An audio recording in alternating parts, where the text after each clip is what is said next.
So here we are, friends. I would just want you to look at the first image. It is a representation of Mumbai in the years 1850 to 1950, which is 100 years. The image comprises hills, indented coastlines. Now, when I talk about indented coastlines, I mean broken coastlines, okay? Deep waters, which are termed as landforms, namely geomorphic features. Geomorphology is the study of landforms all over the earth.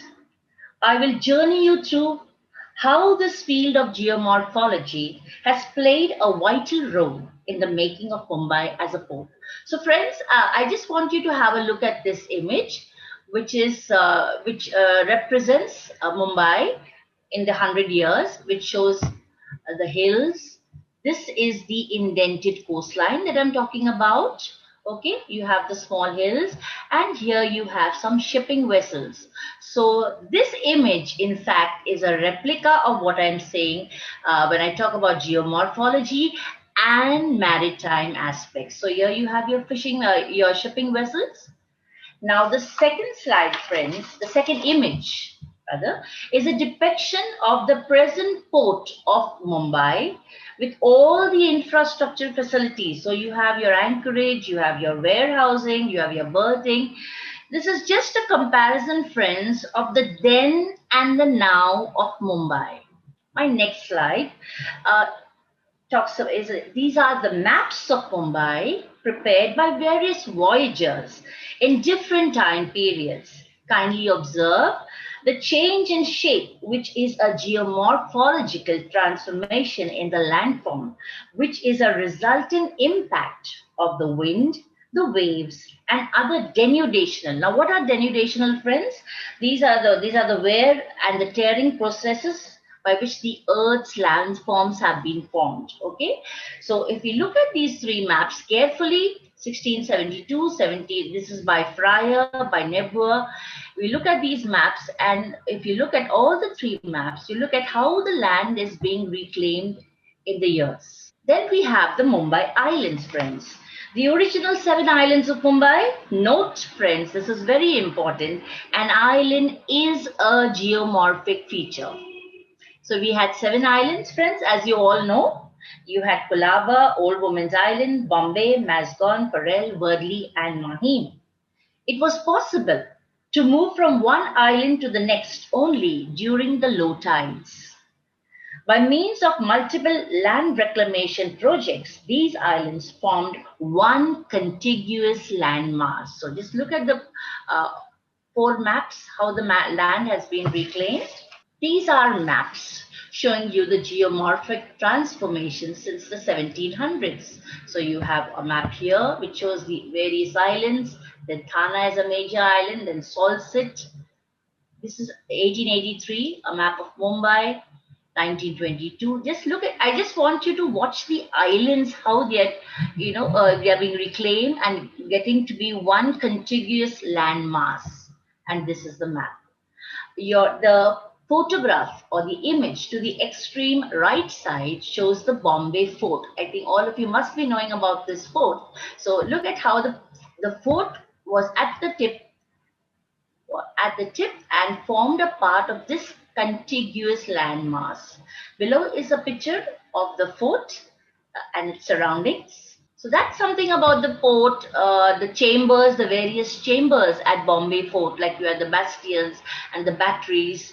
And this is an image of Bombay Harbour in old times. So now the most important aspect, which is the focus of this session, is the geomorphology map of Mumbai. So that's the geomorphology map of Mumbai. I want you to take a look at the map. I will just explain to you what the map interprets. The Mumbai region is characterized by considerable variation in the lithological. Now, what's lithological, friends?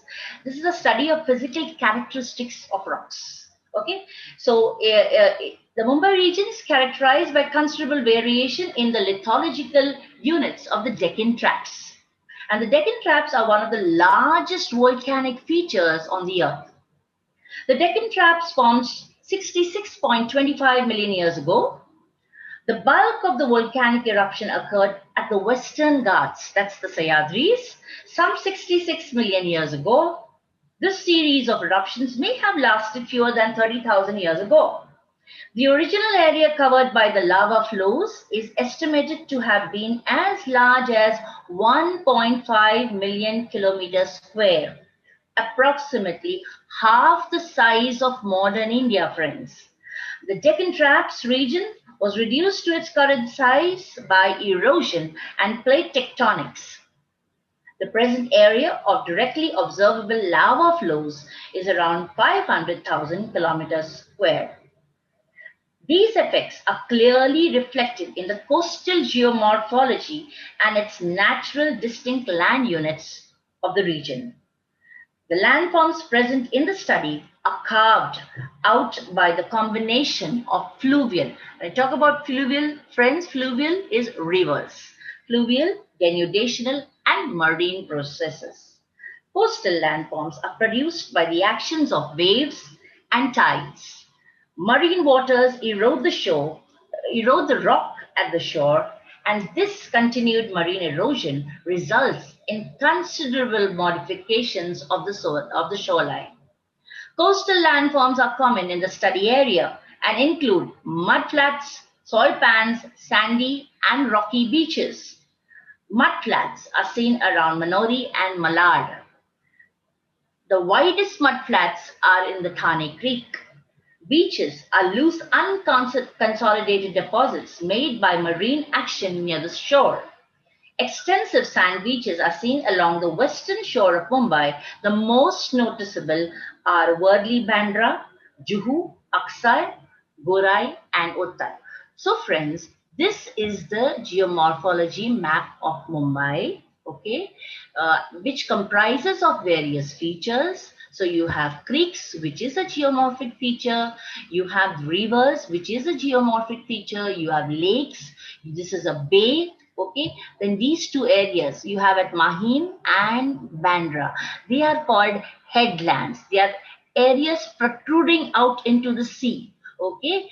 This is also a bay. So along the coastline, we have certain geomorphic features. In the interiors, also, we have geomorphic features like we have our hills, which are our Malabar and Kambala Hill, our Kaneri Hill. Okay, then you have your rivers, you have your valleys, we have our lakes.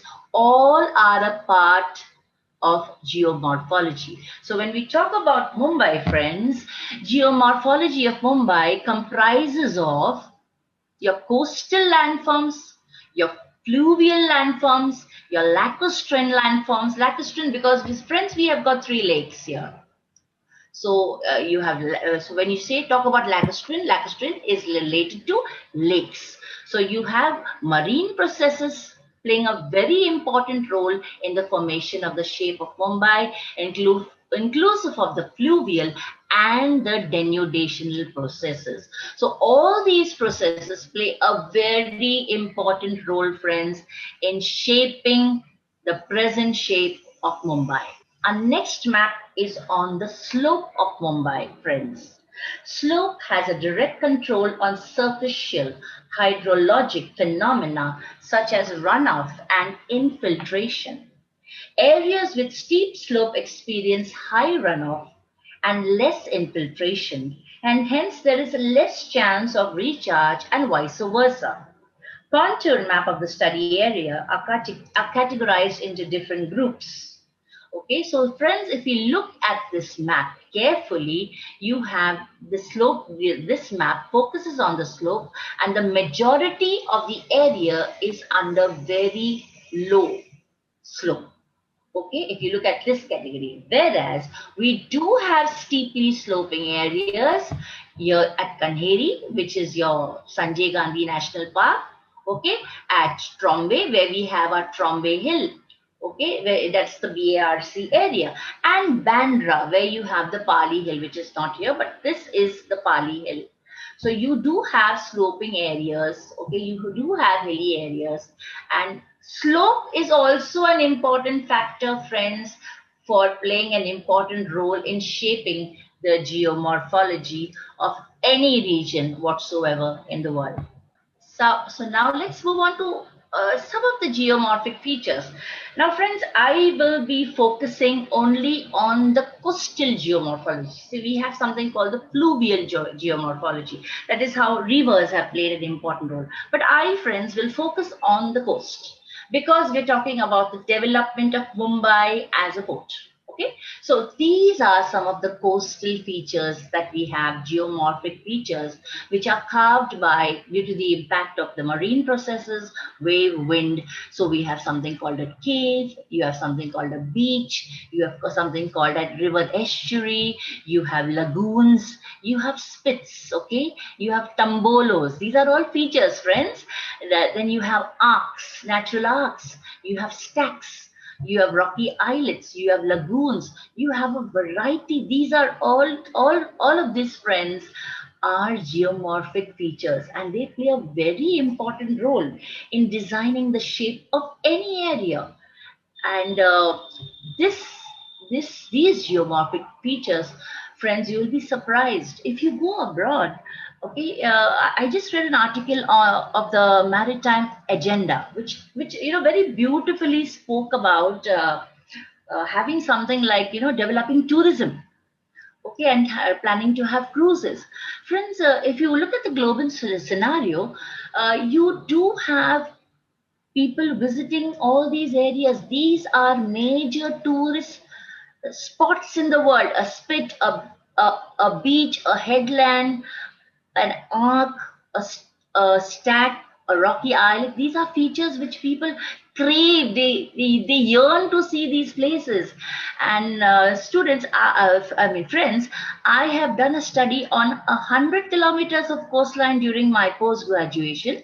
I was a coastal geomorphology student, and I studied the southern tip of Konkan, which is the whole district of Sindhudur, starting from Brijedur to Reddy. 100 kilometers of coastline. And friends, you will be surprised, each and every feature which I have shown here, I have seen in my study area. And friends, if I could see it in my study area, India, which is just 100 kilometers, India has a coastline of 7,516.6 kilometers. Such a huge coastline.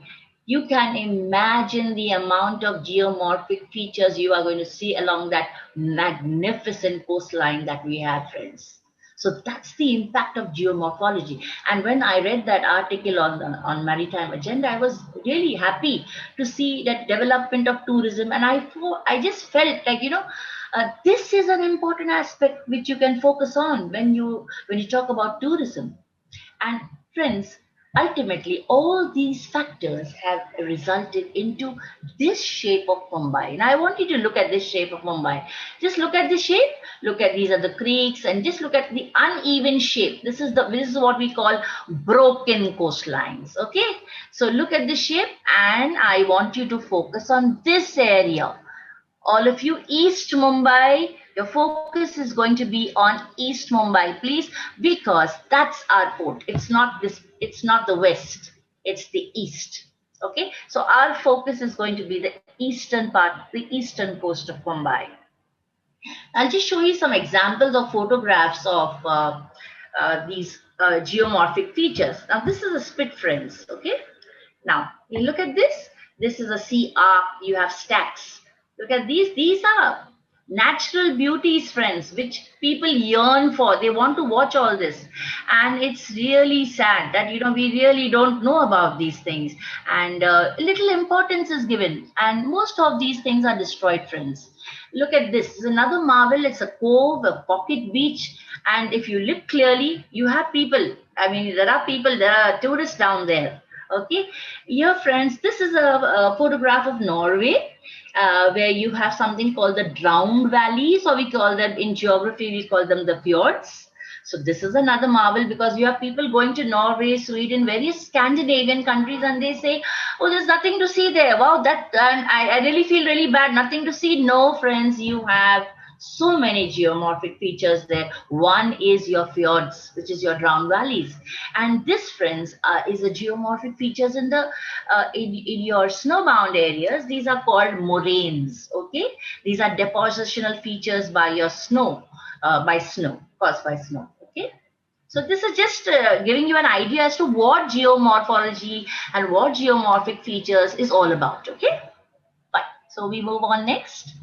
Yes, friends. So now this is important. When you're talking about, I think all of you know this about this theory of continental drift, where around 140 million years ago, everything, all the huge masses of land belonged to one huge land mass, and then they broke up. Okay, and these areas started drifting. Friends, I think most of you know because India was also a part of that huge land mass, and India broke up due to certain tectonic activities and joined the Eurasian plate. So you look at this. So India moved on from here, and you have India here. Okay, that's how you had the Himalayas being formed, friends. That's why we say the Himalayas are the youngest mountains in the world. So Himalayas are found. It's only because of India moving into the Eurasian plate. So you have India moving there, and you have this map, which focuses on how India was separated from Madagascar 88 million years ago, and later from Seychelles at 65 million years ago. Okay, so this is a map. This inset, these are the two inset maps which talk about the breaking up of India from these two, Madagascar and Seychelles. And this whole map talks about the Deccan traps. And all of you may be knowing Deccan traps are formed by, we call them the Deccan volcanoes. So it is mainly because of volcanic eruptions these areas have been evolved. Yes, friends. So now we move on to the geology and the flexures of Greater Mumbai. So you look at, let us look at the geology map of Mumbai. Okay. So we have our basalts, which Sir was just talking about. We have our laterites. We have alluvium. We have our mudflats. So this blue area, friends, is all your wetlands. Talk about our mangroves. So these are all our wetlands. Okay, then you have alluvium. Now, what's alluvium, friends? See, alluvium is a type of a soil which is a mixture of sand, silt, clay, which is a mixture of all that, which is called alluvium. It is usually brought down by rivers, friends. So, when you talk about Mumbai, I don't know how many of you know, we have rivers in Mumbai. We've got about 4 rivers. You have the river Daisar, river Poisar, river Oshiwara, and the Methi River. So you have 4 rivers. I mean, very few people, very few really know about it, but they are rivers. They are not sewers or they are not nalas. They are rivers, friends. And we need to rejuvenate our rivers because they're totally deteriorated. So when I talk about alluvium, friends, alluvial, the soil is alluvial. Alluvium is basically a mixture of sand, silt, which is brought down by the river. So as the river flows, it not only carries water, it carries various materials, sand, silt, clay, and all that together is called alluvium. So that's the geology. When you talk about river flow, so you have alluvium, okay? Then you have your basalts. When you talk about Deccan traps, you talk about volcano, automatically you have basalts, okay? And you have your wetlands. You have your wetlands here, okay? So that's regarding the geology of Mumbai. Understanding, friends, the geology of Mumbai is very important. When you're talking about geomorphology and geology hand in hand, friends, we are looking at keep our focus just keep our focus on Eastern Mumbai, friends. We're keeping our focus on Eastern Mumbai. Okay. If we're talking about geomorphic features, how you had the broken coastline. Okay. Now you are going into the geology, which is talking about the various geological aspects of Mumbai. And now the most important aspect, friends, which may be a surprise to all of you. Here we are. So before that, I'll just put you onto the geology and explain the details. The Mumbai region. In the Mumbai region, besides basalt, other lava types known as rhyolites and trachytes erupted. These lavas are more silica rich and contain the mineral quartz. and other sodium and calcium silicate minerals. This region was at or near sea level. Some of the volcanism took place underwater, forming characteristic pillow-like lava structures. The Mumbai rock sequence differs from the rest of the province in its structural disposition, whereas in the rest of the Deccan lava region, the lava flows are nearly horizontal. In the Mumbai region, they show a pronounced tilt to the west. Friends, this is a very important point. Mumbai region, the lava flows show a pronounced tilt to the west. This feature is known as the Panvel flexure. As it becomes more pronounced, beginning just around the town of Panvel, a few tens of kilometers east of Mumbai, many explanations have been given for this tilt. One theory is that it resulted from a bending of the lava flows as the crust to the west of Mumbai subsided upon cooling and due to the weight of the sediment. Another explanation ties the structure to continued movement along west-facing faults, which initially formed during the continental breakup. A third hypothesis is that the flexure formed by tilting of the crust along an east-facing listric, which is a curved plane fault, now located under the Arabian Sea to the west of Mumbai. Such faults commonly occur along continental drift margins, where the crust is being pulled apart.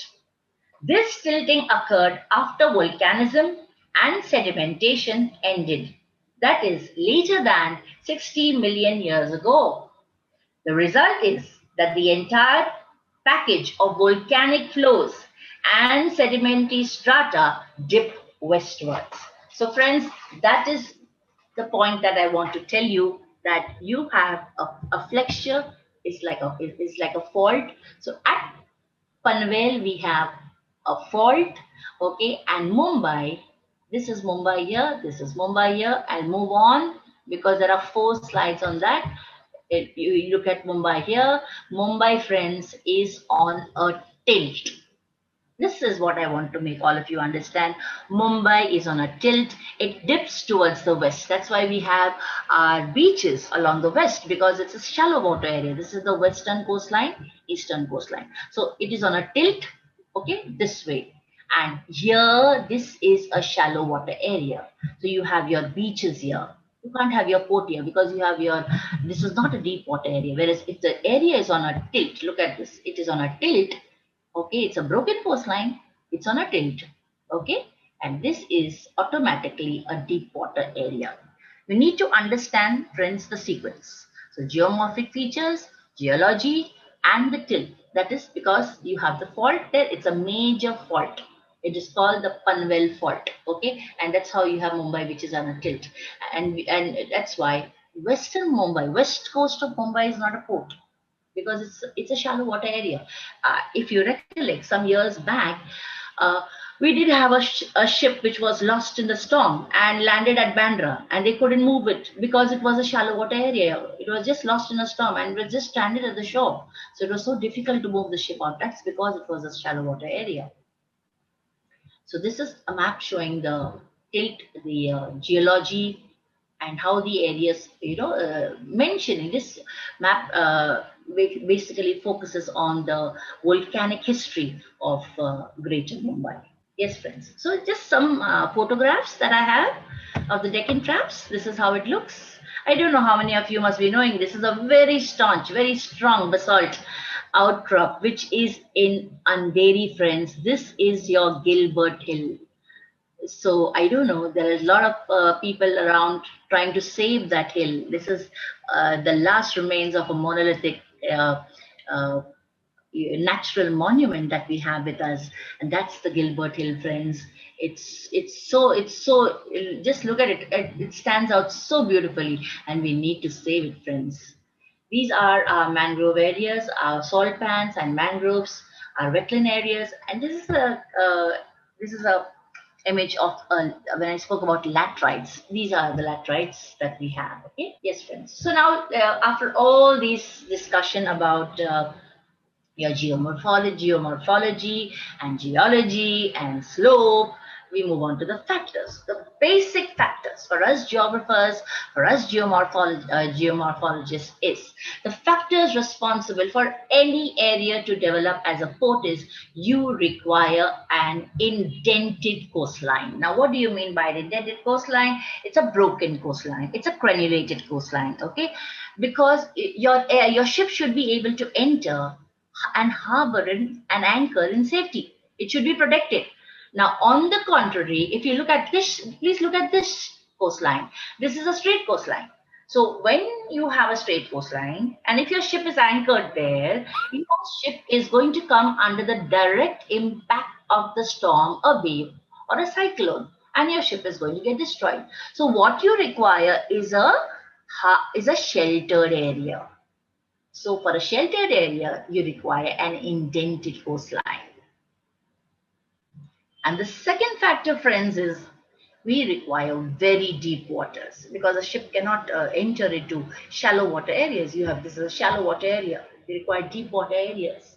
Okay, so then only will your ship be able to enter and anchor. And friends, there are many ports around the world which are prone to siltation. And because of siltation, the ports are declining in importance. So you have to overcome that problem. You do have dredging carried out, but one should not forget there are various factors responsible for siltation. So as you have silt accumulating, your coast or your the area which is a port starts becoming a shallow water area. So you need to widen that, you need to deepen that, you need to dredge these areas. So for a port, you require deep waters and an indented coastline.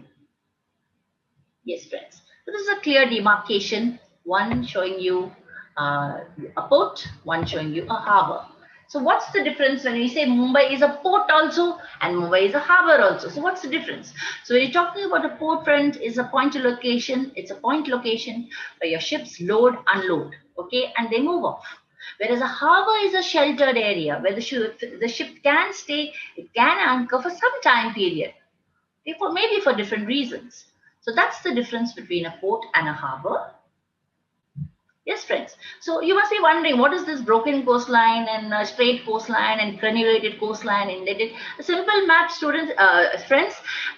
You have the ports. These are all the ports in the world. Some of the major ports. Okay. So just look at the ports along the western coast of North America. You have few ports.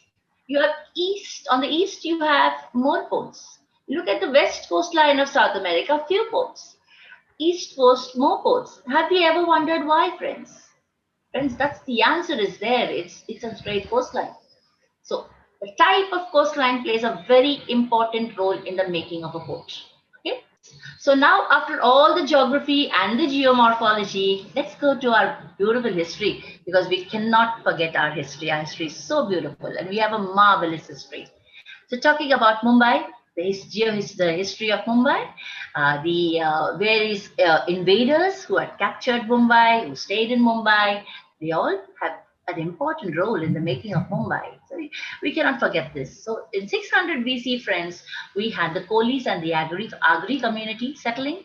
300 BC, you had the Mauryan Empire. Around 185 BCE, we had the Satavahanas. 250 CE, we had the Aviras, the Wakatakas. 5th century, the Kalachuris. 6th and early 7th century, the Konkan Mauryas. Later 7th century, the Chalukyas. 8th century, the Rashtrakutas. 810 to 1260, Silharas. Late 13th century to 1348, the Yadavas. And friends, the turning point, 1343, part of the Gujarat Sultanate. And that's next we have the turning point, friends. At the time of the Portuguese, British Bombay was ruled by Sultan Bahadur Shah of the Gujarat Sultanate and was an archipelago of 7 islands. So in 1508, Francisco de Almeida sailed across the Mumbai harbor, friends, and he, as it is an area jutting out into the sea, as he was sailing past through, he saw this massive piece of land, And when he ventured and he went out to that area, he realized it was a marvel. It was a natural port. It was a natural beauty. So he named it Mumbai or Bombay, or they say Bombay Ha, which is good port or lucky port or best port. The most important thing is port. So he realized that this was a natural area for an area for the development of a port. Okay, so that was the turning point for Mumbai. In 1534, Mumbai was ceded to the Portuguese. In 1661, it was gifted as a dowry to Catherine Braganza. And 1668, British East India Company leased the seven islands of Mumbai from Charles II. 1735, start of the shipbuilding industry at the Wadia docks and the Duncan docks. So that's about the history. So the most important treaty, friends, you have the Treaty of Bassein in 1534, where this was the transition period for Mumbai. The Treaty of Bassein was signed by the Sultan Bahadur of Gujarat and the Kingdom of Portugal on 23rd December 1534, while on board the galleon São Mateus. Agreement, the Portuguese Empire gained control of the city of Bassein as well as its territories, islands, and seas. The Bombay Islands, Mumbai, which was ruled from Portuguese, Goa included Colaba, Old Woman's Island, Mumbai, Mazgon, Worli, Matunga, and Mahim. Salsette, Daman and Diu, Thane, Kalyan, and Chaul were other territories controlled and settled by the Portuguese. At the time, cession of Mumbai or Bombay was of minor importance, but it gained a crucial importance when the place passed from the Portuguese to the English in 1661 as part of the dowry of Catherine of Braganza and became a major trade center. Here it treaty's most important long-term result. Yes, friends. So all into geography, all into geomorphology, all into slopes, all into history. Now the present scenario, some features of the Mumbai port, which most of you must be knowing. The location, this is for the people who are non-maritime background. Because there was a request from some of my friends who just give some small inputs on the Mumbai port. So this, the location, latitude 18 degrees to 54 minutes north, longitude 72 degrees 49 minutes east, establishment 1873, area 46.3 hectares, anchorage 0.63, the quay length, the road length, the dry docks, Meriwether Dry Dock, hugest Dry Dock, Wet Docks, Princess Dock, Victoria Dock, and friends, Mumbai is gifted with a natural harbor of 400 square kilometers, protected by the mainland Konkan. Okay, we have a natural harbor, okay, and the channel is adequate to meet the requirements of a large number of cargo vessels, passenger ships, and deep draft tankers. This is some information. We also have dry cargo handling, marine oil terminals, bandars, dry docks, and storage. All this you must be knowing. I'll just move on with this. This is a consolidated perspective plan of the major ports. So kindly focus on Mumbai, friends, 2007, 2007-8, 2011, 2025. Mumbai connectivity. When you're talking about Mumbai connectivity, a connectivity to a hinterland. So a hinterland is an area which provides the port with various raw materials. So the port has 3 docks with 50 berths on the mainland. The port is well equipped to other parts of the country through NH8 Ahmedabad, NH3 Delhi and Kolkata, NH4 Bangalore, NH17 Goa Mangalore, Anik Panjrapur Link Road to provide access between Mumbai port and southern parts of Mumbai. Navi Mumbai on the mainland to the east and Eastern Express Highway is being undertaken. It's done. The port is connected to the Indian Railways at Rauli Junction, Wadala. Okay, so this is the connectivity to the hinterland, and this is regarding the projects, some proposed projects of the Mumbai Port Trust. Okay, this is the port-wise and the commodity-wise traffic projections for major ports in the years 2011 to 2019-20. Kindly focus on Mumbai here, 1920. This traffic projections. This is all in millions, friends. This is the port-wise and commodity-wise capacity estimated for major ports. So down here you have Mumbai, 2018-19. This is just a map showing the amount of infrastructural active facilities, activities happening around the Mumbai port, a very old picture of the Mumbai image of the Mumbai port, and a small illustration of the various docks in Mumbai. So you have the Princess, the Victoria, the Indira dock. Yes, friends. So that's what made Mumbai. Friends, that's what made Mumbai. Can't forget, we had our several islands, okay? These are our seven islands. Okay. Then these seven islands developed into your suburbs. We pushed up the suburbs. Okay. We joined the suburbs. So you have the city and the suburbs together today.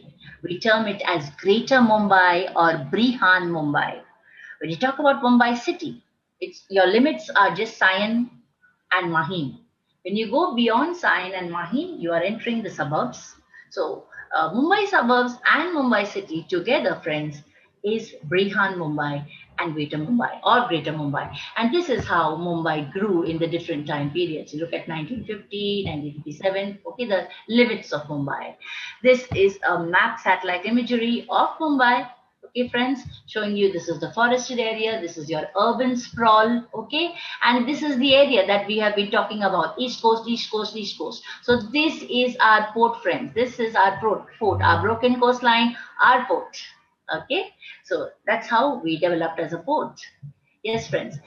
So that's it for me, friends. And before I wind up my talk, it has been my practice often that I always write a small little poem.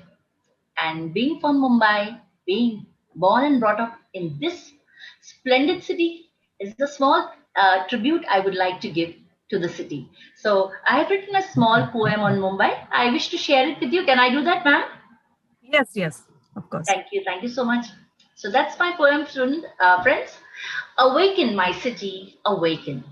Friends, here you have the Prongs Reef, the tip of Mumbai, friends. And just to let you know that again, I would like to talk about the maritime agenda, which talks about beautifying lighthouses, which is a wonderful idea. I mean, I really liked it. So let's start with my poem. Originally an archipelago of seven islands, you conglomerated into a huge mainland. Jutting out in the Arabian Sea is your major feature. You are a home to abundant cultures. Kolis and Agris were your original settlers, followed by the Mauryas, Satavahanas, Abiras, and Vatakas. Kalachuris, Konkan Mauryas, Chalukyas, Rashtrakutas, Silaras, Yadavas, and the Gujarat Sultanate, all contributing to a historical unseen. You were offered to the Portuguese by the Treaty of Bassein, handed over to the British as a dowry to Catherine. A haven of heritage structures adorns your beauty. Sustenance of spiritual edifices is a sight to see. Your patron goddess Mumba Devi. Amidst your picturesque entourage dwell Babulnath and Siddhivinayak temples.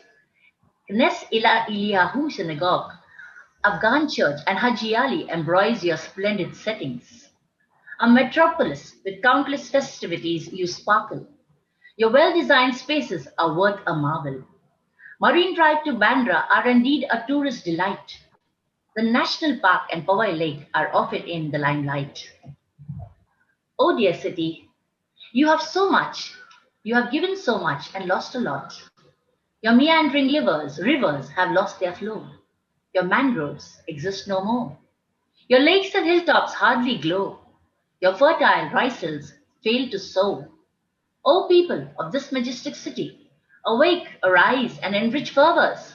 Rejuvenate our rivers, purify our lakes, sustain our villages, retain our historical identity, believe in sustainability to retain Mumbai's lost ability. So let's all strive for Mumbai to survive.